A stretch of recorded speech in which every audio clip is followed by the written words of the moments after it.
Hello friends, Radhe Radhe, जय श्री कृष्ण। स्वागत है आपके वर सावित्री वाले ब्लॉग में। आज वट अमावस है और हमारे यहाँ पे अमावस के दिन वर सावित्री की पूजा होती है। तो मैं आज की पूजा घर पे ही करने वाली हूँ क्योंकि हमारे इधर से जो पेड़ है वो थोड़ा वट का पेड़ दूर पड़ता है। तो मैं घर पे ही डाली ले आई हूँ, इसी से पूजा करूँगी। तो जब हम घर पे किसी चीज़ की स्थापना करके करते हैं तो उसके लिए हमें चौक बनाना पड़ता है, जिसे अयपन भी कहते हैं।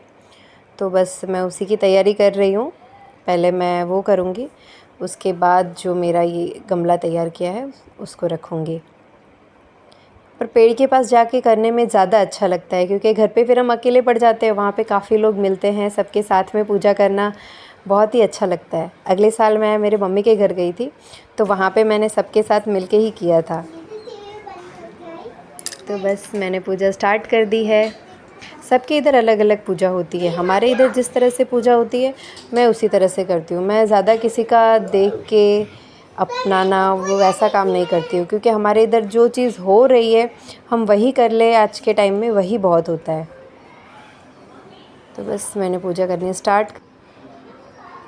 तो हमारे इधर जिस तरह पूजा होती है मैं उसी तरह करती हूँ। पहले हमारे इधर चने चढ़ाना कंपलसरी होता है। नॉर्मल पूजा में जो हम फूल चढ़ाते हैं, हल्दी कंकु, वो सब किया जाता है।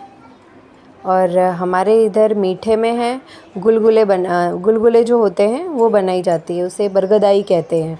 जो 12 बनाई जाती हैं, 12 उन्हें छोटे छोटे चढ़ाने के लिए और 12 हमें खाने के लिए। जो उनको हम चढ़ाते हैं बाद में वो तो हम गाय को दे देते हैं। तो हमारे इधर इस तरह कुछ पूजा होती है।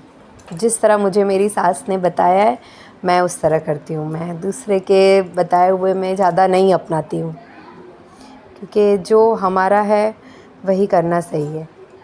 तो बस मैंने सावित्री माता के लिए जो बनाए थे वो उन्हें चढ़ा दिए हैं।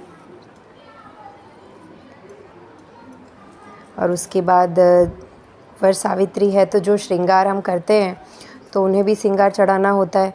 तो मैं सारा श्रृंगार का सामान जो मुझे मिला वो सब मैं लेके आ गई थी। तो हर एक चीज़ जितनी हो सकती है हम उनको यूज़ कर सकते हैं, उतना मैं उन्हें चढ़ा के फिर यूज़ कर रही हूँ। जैसे कि सिंदूर, बिंदी ये हो गई, उन्हें लगा के मैं खुद भी लगा लेती हूँ। भगवान मेरा सुहाग अमर रखे।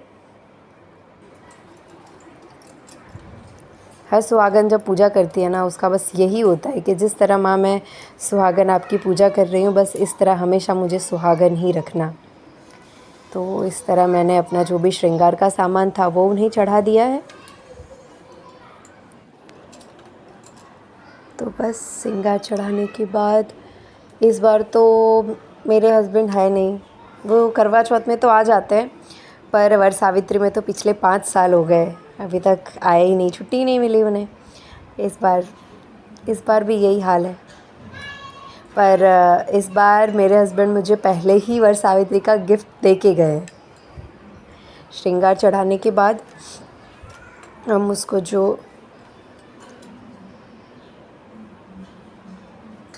और ये रहा मेरा गिफ्ट। मुझे पायल चाहिए थी तो वो मुझे पायल इस बार पहले ही दिला के चले गए हैं। तो मैंने सोचा मैं उसको चढ़ा लूँ, उसके बाद ही पहनूँगी। तो श्रृंगार वगैरह चढ़ाने के बाद मैंने कथा सुनी, जो भी हमारे वर सावित्री की कथा होती है, सत्यवान की और सावित्री की। तो पूरी कथा सुनने के बाद कथा सुनने से हमें ना मतलब एक मन में विश्वास होता है कि नहीं, अगर भगवान जब उनके सुहाग की रक्षा कर सकते हैं तो हम भी अपने सुहाग के लिए कुछ भी कर सकते हैं। तो मेरा तो मानना है और इन सब चीज़ों में मैं पीछे नहीं हटती। अगर कि कोई चीज़ मेरे सुहाग के लिए है तो मैं ज़रूर ही करूँगी। और हम हमारे पति से कितना भी लड़ाई झगड़ा या कुछ भी कर लें, पर हमारे पापा के बाद वही एक आदमी है जो हमारे नखरे भी उठाता है और हमारे शौक़ भी पूरे करता है। तो इसलिए जो उसके लिए बन पड़ता है हमें तो वो करना चाहिए। बस यही है कि लड़ो झगड़ो कुछ भी करो पर अपने पति का साथ हर स्थिति में हमें देना है, चाहे वो ख़राब हो सही हो। हम हाउस वाइफ हो या वर्किंग वाइफ हो, शादी के बाद वो हमारा सबसे बड़ा एक सपोर्ट सिस्टम होता है। अगर वो हमारा साथ देना तो हम बड़ी से बड़ी मुसीबत से भी लड़ सकते हैं और कहीं भी हम एडजस्ट कर सकते हैं, बस हमारे पति का साथ हमारे साथ होने चाहिए। तो मेरे हस्बैंड काफ़ी सपोर्टिव हैं, अच्छे हैं, हमेशा साथ देते हैं। कुछ जगहों पे जहाँ उन्हें समझाना चाहिए वहाँ समझाते हैं, जहाँ गुस्सा करना चाहिए वहाँ गुस्सा भी करते हैं। पर जो भी है मेरा पति मेरा देवता है, बस वही बात होती है और वैसा ही होना भी चाहिए हर पत्नी के लिए। तो कथा सुनने के बाद अभी हम परिक्रमा लगाएंगे। उसके लिए जो कच्चा सूता आता है उसका यूज़ होता है, तो मैं अपने जो डाली है उसमें ही कच्चा सूता बांध लूँगी। पेड़ होता है तो उसमें ज़्यादा अच्छा होता है क्योंकि अच्छे से हम उसे बांध के पूरा लपेट सकते हैं। और मेरी गैलरी में जगह भी थोड़ी छोटी थी, तो भी उसमें ही मैंने गोल घूम के परिक्रमा लगाई, साथ में जल भी चढ़ाया। तो जो भी इनकी परिक्रमा होती है वो की। और गर्मी है उसकी वजह से हमारे इधर इस पंखे को बेइन कहते हैं। इससे हम अब जो हमारा वट वृक्ष है और हमारे पति देव को दोनों को इससे हम हवा करते हैं।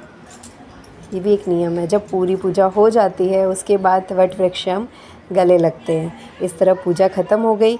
उसके बाद हमारे इधर ना पूरे दिन व्रत नहीं रहा जाता है। जब पूजा हो जाती है उसके बाद जो ये चने होते हैं काले वाले, वो 12 चने पानी के साथ नीलने होते हैं। उसे हम चिबाते नहीं हैं, घुट जाते हैं।